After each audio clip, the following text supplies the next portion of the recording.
Oi, gente, Roberto Rilubiscaro aqui. No primeiro semestre de 2023, a TV dinamarquesa levou ao ar os 8 episódios da terceira temporada da série Aqueles que Matam. Essa série sempre tem uma palavra que precede, né, o Aqueles que Matam. A segunda temporada, por exemplo, era Desaparecidos. Nessa terceira é Perdidos, porque muitas das personagens estão realmente perdidas porque sofreram abuso de mais de um tipo, né? Abuso mental, abuso sexual, inclusive a protagonista que está sofrendo, né, as consequências, as sequelas dos abusos psicológicos, né? Que ela foi perseguida pelo serial killer na segunda temporada. Agora ela tem alguns flashbacks, ela tem alguns pesadelos. Então, daí a série de vez em quando tem umas dream sequences, umas sequências de sonho muito convenientes e às vezes passadas demais, não dá para caracterizar bem o que está acontecendo, mas enfim, o Perdidos justifica-se por isso, tá? Só que antes de continuar, eu gostaria de convidá-los a se inscreverem no canal Robertando, curtir os vídeos, compartilhá-los, agradeço bastante. A nossa profiler, né? Ela é uma daquelas psicólogas que descreve o caráter, ajuda a polícia fazendo um perfil psicológico, descrevendo o caráter dos assassinos, das pessoas que cometem crimes, daqueles que matam. E uma das características dessa personagem é que ela erra, né? Nessa temporada não vai ser diferente.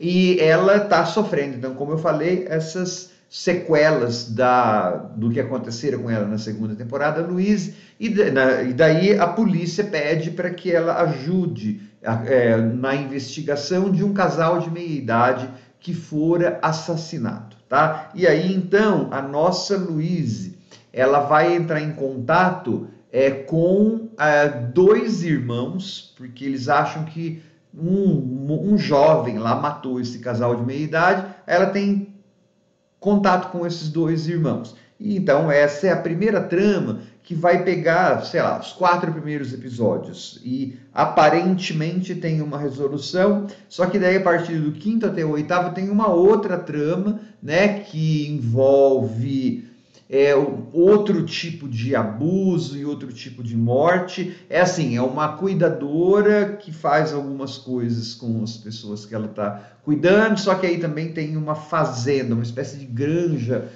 uma comunidade alternativa lá, só que não é nada alternativa, enfim.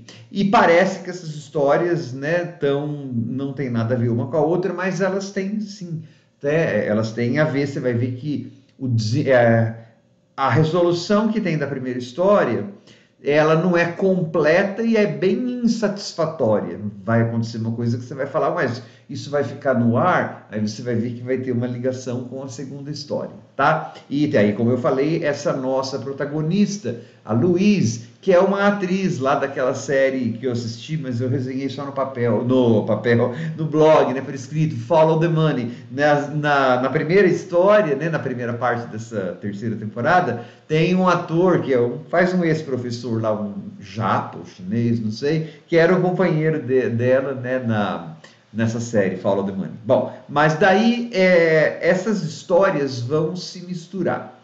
O probleminha dessa série a segunda história é bem mais interessante, porque ela é uma série bastante lenta, tá? Porque é muito interessada na psicologia dos personagens e tal. Só que a primeira história, ela pode afastar algumas pessoas porque é muito lenta e não acontece muita coisa. A segunda história, que é onde você vai ter a ligação da primeira história, é muito mais interessante.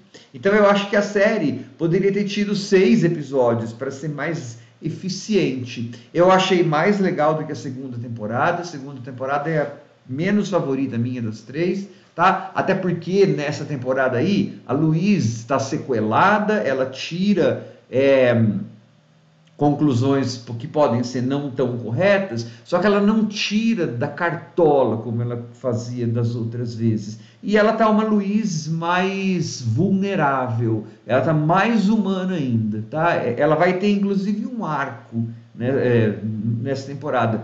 o que pega nessa série, eu acho que é o desenvolvimento psicológico dessa mulher e das personagens. Então, assim, mesmo sabendo que, mesmo, né, percebendo que era uma série lenta, eu nunca perdi o interesse. Mas eu estou pensando que várias pessoas podem perder o interesse nessa primeira história, porque as pessoas vão falar, nossa, se continuar assim, vou ficar assistindo 8 episódios quando não acontece nada, eles só ficam falando e o negócio vai a conta gotas.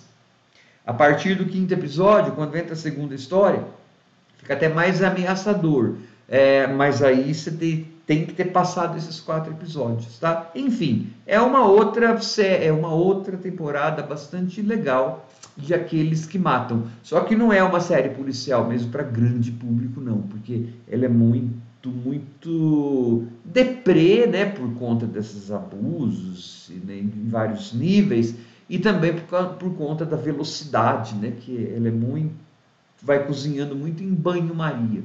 Mas eu gosto de série de escandinava, né, fria, eu gostei bastante até. Tchau.